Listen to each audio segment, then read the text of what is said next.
Welcome to Bridging the Gap for another episode. And this is episode 3 now. Today we're going to talk about police brutality and the untimely death of a Oklahoman, a native of Oklahoma. His name is Quadry Sanders.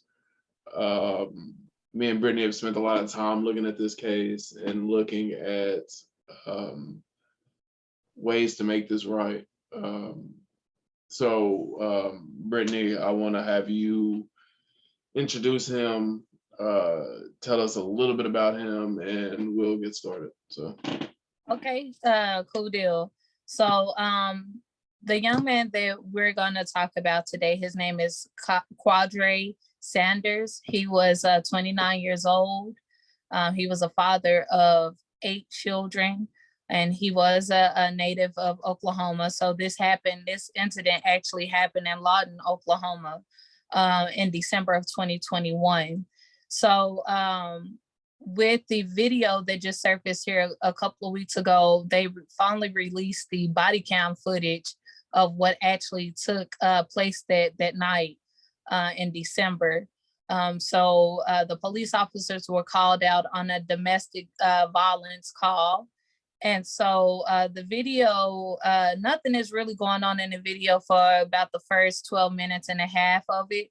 However, you do see Quadry coming out upon the police demands, to come out of the house. He wasn't armed. He wasn't reaching for anything. He was following the prompts that were given to him by the police officers. As he barely comes out the door up under the carport, he is shot 6 times by an officer. So once he's shot 6 times, you hear the officer saying, "Get down, don't move." Now, just based off of speaking to individuals who have been inflicted by, gun wounds, they say that it's like a very burning sensation. It's very hot. So to imagine getting shot 6 times and being still or not. And then not only that, being shot 6 more times. So in all, there were 15 shots that were fired.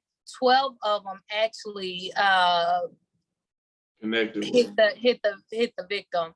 So even in the 12 times of being shot, the victim was still alive. No aid was rendered, and then they handcuffed him after being shot 12 times and drug his body as he's gasping for air down the carport. And you hear the officers on the video saying, "Oh my God, we got to get out of here."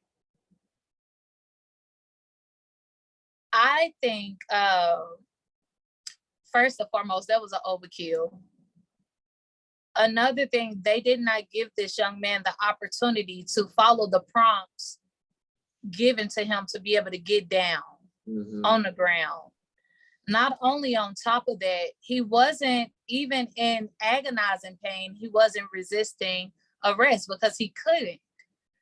And then to go a step further, to hear the police officer say, "We got to hurry up and get out of here," is an indication that they knew that they were wrong for what they had done. But I think that with some police officers, and I will say some because all cops aren't bad cops, and we will discuss that further in the episode. However, again, like we seen in George Floyd's situation, you have fellow officers who abide that do not stand up and do the right thing in those detrimental and crucial moments that could possibly potentially save someone's life. Yeah. You are trained to do takedowns. You have other instruments on your belt as a police officer that you could use. They could have used a taser gun. They could have what's the young man's name from New York? Peyton. Yeah. Just like Peyton, he was talked down in the process of him having a suicide attempt.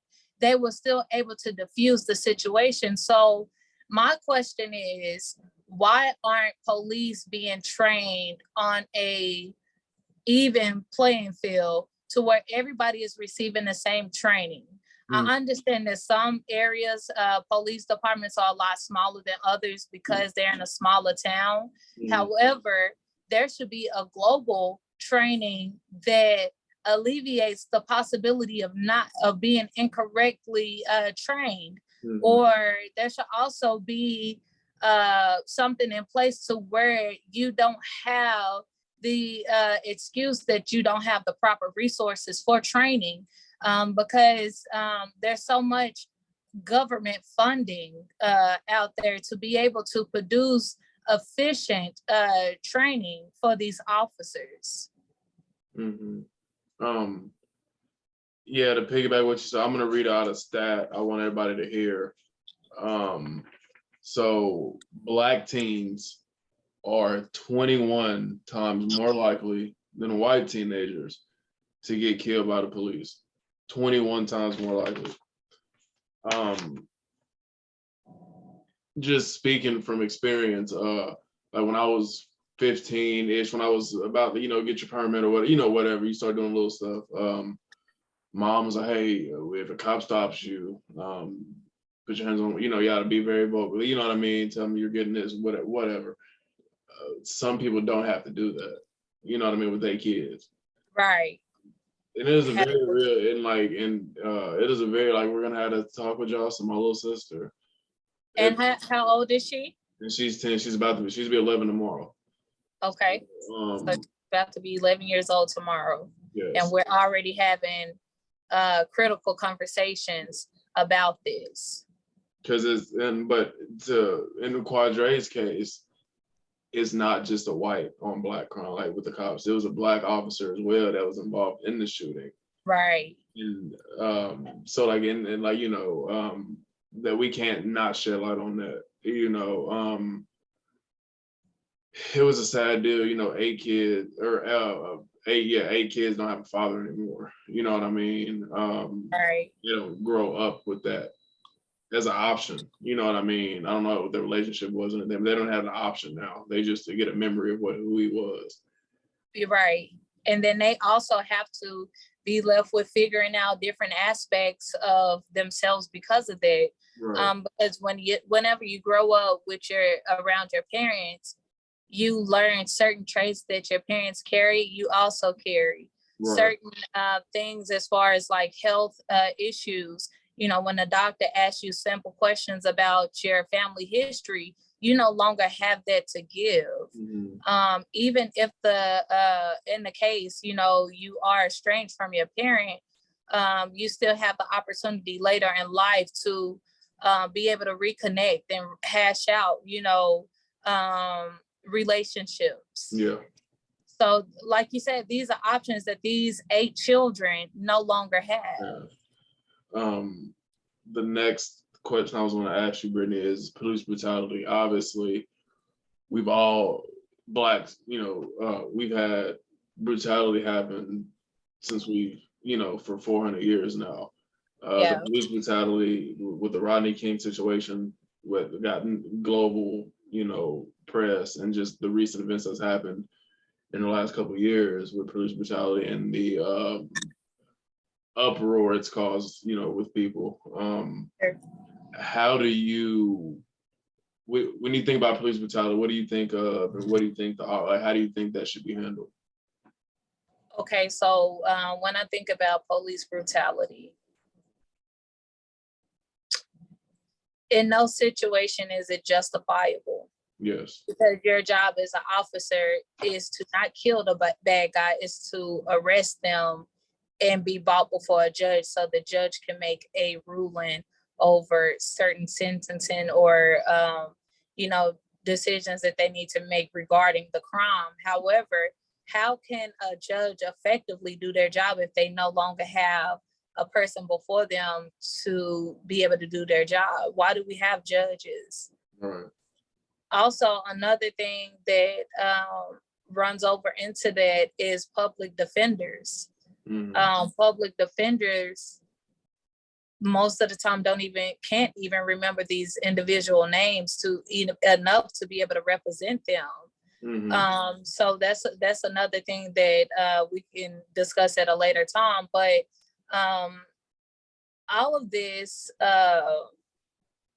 police brutality, I honestly feel that if they need to start doing more checks into who they're hiring as police officers. Mm-hmm. Because sometimes some individuals go through school and they're severely bullied. Mm-hmm. And they have this underlying vendetta. Chip on their shoulder, yeah. To say, hey, I want to become a police officer because I know I'm protected behind a gun and a badge. Mm-hmm. And now I could be the person in power and in position to inflict pain on the human race because I was treated poorly as a human being. And so I think that we need to really start doing real psychiatric evaluations on who we're hiring. Just because they apply for the job don't mean that they deserve a position on the force. Mm-hmm. And also not allowing police officers to regain that access to that badge and that gun after they've abused it. Because I know, like in the George Floyd case, the officer, what's his name? Kavanaugh? Derek Chauvin. Yes, I'm sorry, Derek Chauvin. I know that he had previous complaints from individuals. Yeah, a bunch. A bunch. And to put him back in a badge and a uniform and give him a gun to protect and serve what he's already abused, they failed in that regard. They failed. And so we have to look at leadership in those positions that make those calls. Just because, you get fired from one police department, you shouldn't even be permitted the opportunity to go to another state to become a police officer. Right. This life is not baseball. You don't get 3 strikes and that's it. Especially regarding taking people's lives. You can't resuscitate after every time. Resuscitation only happens at a small percentage. So those individuals, just like what's the young man's name? His name was Jake Blake or Blake Jake. But he was shot multiple times. Jacob Blake. Yeah, Jacob Blake. Jacob Blake, there we go. He was shot in the back multiple times by police officers. In his case, he lived. Mm. How many cases do you actually see where people live surpass the brutality of police officers? I can also say that I'm glad that my first job was with the city of Fort Worth. So I was able to be exposed to police officers and who I made very good connections with. These are people that also bought me, graduation gifts and things like that. Some of them were actually my dare officers from elementary school. Mm-hmm. So I'm glad I got to experience that experience with police officers versus when I went off to college. I went to, a small town school. Went to Navarro College, and I could recall one night going to Walmart. My signal light didn't last through the whole turn, and I was pulled over. And immediately we were hemmed up out of the vehicles, out of my vehicle. The drug dogs were called. They ramshacked my vehicle. And it was actually just one officer who was committing the action while the other officers were trying to, just diffuse my anxiety, my worry, my fear in that moment, and just giving me reassurance that it wasn't my fault. And she was really overly doing something that wasn't even her job. Mm-hmm. And so I'm glad, and that was just one case of many stories that I have about the encounter with a small town police force as such in that county. But like I said, I'm glad that I got a chance to get the experience of the officers that I work with, side by side every day. Because had I not gained that experience, I would probably have a very bad taste in my mouth about police officers. Right, exactly. For me, when I think of police brutality, I think of a tragedy and a devastation. Those would be my two main things. Unnecessary. Just there's different things you can do that doesn't have the result of violence. But it is our job, to be fair, to be on that other side of the conversation. We when we get pulled over, we cannot be aggressive towards them and you know what I mean, and do this at a third to entice them further. Right. Because at the end of the day, everybody's trying to go home, get the ticket, give me the warning, whatever. And we just want to go home to our families. Want to go home. I'm not excusing what the officers have done, but I know sometimes we don't help it as much as we could have at the same time. Right. But see, it's all a catch-22. But the officer's job too is to not appear scary and have your gun like this and be ready. Yeah. You know what I mean? Because that's further going to entice a person of color, whoever, to act scared and act fidgety and whatever, and all this can be resolved. That's why we're going to go into the next topic, into community policing. Me and Brittany said this, I think we both believe in community policing. Is a little bit, I know I really do. I don't want to speak for you. My reason behind community policing is you won't want to kill somebody that you have a relationship with. Right. In high school, we had like 4 or 5 officers rotating around the school throughout the week. I don't have a relationship with any of them when I was in high school. One great man, Officer Pierce, in the city, in college, actually had a conversation with him. He became a good mentor to me. But then as of high school, no. I had one in middle school. You know what I mean? But you have those conversations. But in community policing, sorry to get off tangent, but in community policing, you won't want to kill somebody that you know. I haven't really spoke to any officers outside of my community since I've graduated, really, besides that one case at the school. In Duncan specifically, I haven't. If you do that, you won't pose as a threat to somebody, even if I have a do-rag or my tattoos or whatever the case may be. Oh, that's Kevin. Oh, he's a great kid. Oh, that's Brittany. I know her. I work with her mom or my wife works with her mom, whatever. But if you don't have these conversations, you don't know these people, you would never know. Exactly. So that's, and especially in a little town like Duncan, I know you can talk about Fort Worth and Dallas is a lot different, but a little town like Duncan, it's so many cops here that they can just go to the east side, go 10 cops on the east side, north side, whatever, south side, whatever, and just have that little community base. That's Officer Johnson, that's Officer whatever. And then you had that community, you had that establishment. You be like, Kevin, man, you're better than that. Why would you do that? Now I gotta take you in or whatever. Right. It will go a lot smoother than not knowing nobody, already scared of the police. They come in full force. Yeah. It's a lot different. So that's my thought. Community police. Yeah, I was gonna say, so you go ahead and get what you think should happen.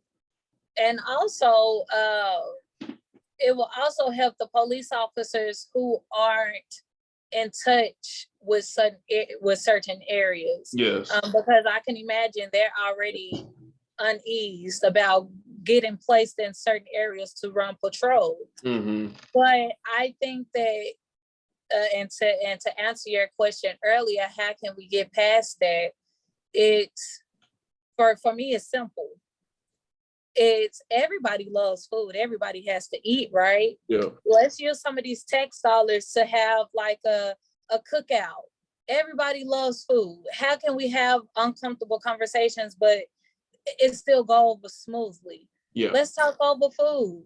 Yeah. Have different races bring out different cultural foods that they have, and getting to know who you eat next to. and also being able to introduce yourself to the community in which you're serving, because that also puts the people in the community at ease, and they just not see, a cop car driving by. Because anytime, even as a driver, you could be going the speed limit, be following the law concerning, driving or whatnot, but in habit, as soon as you see a police officer switch lanes behind you, what do? You tighten up, you become tense. You're constantly looking at your rearview mirror. And as soon as they get over into another lane, it's like a sense of relief. Why should we have to feel on guard with the people that is supposed to be guarding our lives? Yeah, protect and serve. Protect and serve. And so I think that we should start having like a monthly media cookout day, to where this stuff is portrayed on the media as much as the bad stuff, because sometimes the media hurts more than help in situations, in creating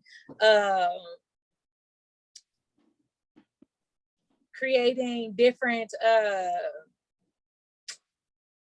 and my mind went blank, I'm so sorry. So creating barriers for individuals, or creating the chaos, continued chaos. Yep. Why isn't people providing more solutions for conversations that are not being had? Why is it so hard to go pass out suckers in the community? The ice cream man run through the community all the time, and you see so many different people come out, especially the kids, and they excited for it. Why should kids have to run and be afraid of police officers in their neighborhood? Right. These are things that we could do to start working through the barrier between the people and the police. Yeah, I think so. And also another thing that could help is actually having the police officers come out to different sports events, or being in the grocery store. So now, I mean, since the Buffalo, New York incident, I could honestly say that to be preventative, now we actually need more law enforcement inside these grocery stores, because there was also another shooting in a Walmart. So people start feeling like, okay, well, let me carry my gun inside a Walmart right now. But sometimes just seeing the presence of a police officer will cut down on some of the foolishness that goes on. Yes, I agree. To our next point, I just want to say, just real quick, that I do not believe all cops are bad. How we've stated. I know some great cops. When we say police brutality, we're not saying all cops are bad. All cops are bad. We're not saying that. We just want the ones that are bad to have justice brought onto them, how they brought on to victims. Right. I think that's where the misconceptions, I think that's where the argument starts. When talking about defunding the police, talking about, like, nobody's trying to defund the police naturally. Like, we're not going to cut them off and just they don't have a job. We're just saying take some of that salary away and put it to mental health facilities, right. Mental health checks, not because people are like, oh, who are you going to call when you get your house robbed? Well, they're still going to be there. They're just going to have more knowledge on how to control different situations at the time. Instead of putting that budget towards getting new vehicles, every couple years when you don't need it, right? That's what we're saying as far as the Bridging the Gap team. All three of us, me, you, and Fallon, are on that same page as far as the community policing, and the all cops aren't bad. Because I'm not gonna sit there and lie and say that I've been affected by police brutality, because I haven't, and I would never lie about something like that. There's been times where they've been a little standoffish, but they haven't like done anything to me that I felt like was offending. You know what I mean? That's my little point. So one of the things I really wanted to ask you, Brittany, was as far as the community, and the police officers within that community. How do we bridge that gap, so to speak? How do we do that and have a relationship besides just the community policing and besides the food? How do we have a real connection with these cops? Start hosting Q&A sessions, especially regarding the updates of policies and procedures. Yes. What are the changes that are actively being made with the intent to correct mistakes? Because you can't just say something is a mistake and you do nothing to fix it. Right. Because then that leaves the door open for that same mistake to happen again. And we still not receive justice. We still not receive answers. We still go unheard. You know, I think another great thing that they have done was, you know, mandate that body cams be worn through their entire shifts. Because not only do you knock out he say, she say, but you see truth. Yeah. You can lie. You can lie on paper, but you can't lie by video evidence. And so I think that that's helping crack down on some of what's going on, or to be able to justly prosecute those who do abuse their authority. And not just turn a blinded eye to it. Because, and another thing that I think that we need to do to move us in the right direction is to tear down the statue of justice. Because it's a clear indication of what the judicial system has been for a lot of Black and brown communities. It's a blindfolded lady with scales unbalanced. To me, and a psychological observation of that is stating that we're always going to turn a blinded eye to the truth. Right. And also, we're going to tilt the scales to work in our favor. So just like, you know, the other statues that were torn down during the height of the protest of George Floyd and Breonna Taylor, I think that the Statue of Justice is also, it needs to be revamped. Yeah, I agree. Unblindfold the lady so she can see, because the world is watching. Right. I agree. Balance out the scales so that we know that there is equality for all. I agree. And also look at the structure of different sentencing. I'm not understanding why it varies based off of somebody's feeling for that day. Because somebody could have made you mad on your way to work, and it was a Black person. So anytime you see somebody Black during that day, you're automatically like, I'm agitated with all Black people. So let me give them more years than you know, other ethnicities. Or I'm mad at all men, so let me give men a heavier sentencing for this day. I think that we have to come up with a structured sentencing structure, because there's no way that somebody should get more years in jail for fighting dogs than someone did for taking a life. Right. Makes absolutely no sense.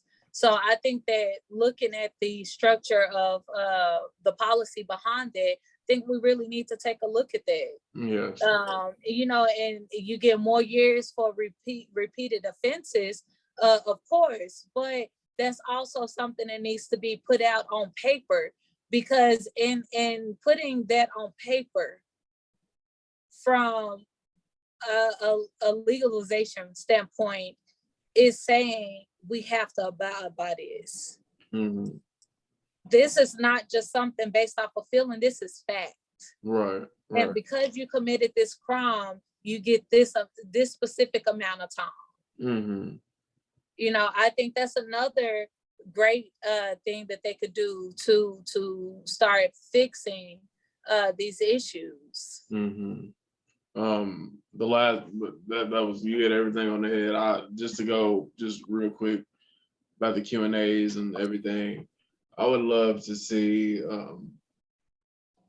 just what you said, like them go out to the sporting events, them go out to different things, them just be a face, especially with kids at an early age. just being there for just people in general, it proves that you care. If whatever, you know what I mean? 'Cause I know it is a stressful job and whatnot, but like just showing that you care and you take an hour or two out your day, you know what I mean, to go over to Miss Johnson's house or whoever, right, you know what I mean, and just talk to them and really try to bridge that gap in between. That's really my biggest thing, really, as far as just community and just having those conversations, because we don't have them, like what we've been saying, they won't ever change. That's all I got to say about it. You hit everything I was gonna say in it. So but they, and also like piggybacking off of what you said, they see so much on a shift. And so I also think that they need to create a budget to bring in psychologists and different therapists to be able to do group sessions once they get, ready to debrief from their day. Because, they see so much, and it could vary from, going to a first response call to where, somebody's committed suicide or somebody has been ejected from a vehicle, showing up on a bad car wreck scene, or just a gunshot victim. I mean, all of that stuff affects your mental health. So at the end and beginning of shifts, they need to go through a group session, because it's a lot of people that can't identify with what they experience on their jobs, because sometimes you have to be a part of a circle to understand the magnitude of the suffering of that circle. Yes. I think that it's important to have the police to also have not only their community, but also their family and friends to be able to say, okay, so this is what you're going through at work. Okay.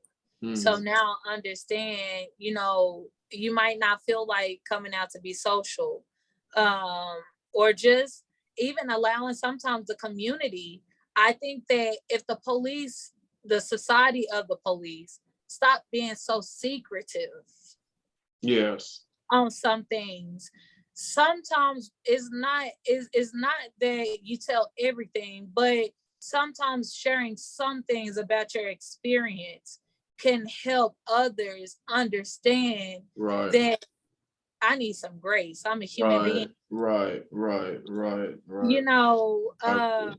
Or even allowing the community in to sit in or, attend sessions with them to be able to share their perspective on, hey, a cop killed my brother, man. I don't have nothing personally against you. I just don't trust people in uniforms. So that uncomfortable conversation can be met and healing can take place. Right. Because you can't inflict a wound continuously and there be no level of healing. Because if there's no healing, there's no moving past the hurt moment. Right. No, I agree.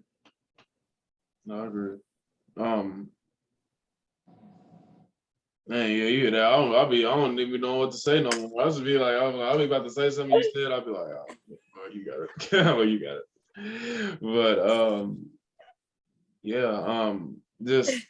But just the world we live in, is changing. A lot more people speaking out about it. Guys, just continue to follow us on social media. You can always text any one of us three, me, Brittany, or Fallon, on the page. We're gonna, and just keep bringing up multiple topics, or keep bringing up stuff you want to hear about. We're gonna be talking about a lot of things. So please, if we miss anything, how we said previously, just let us know. So Brittany and I thank you. We would love to hear y'all's opinions. So I'll see y'all in the next episode.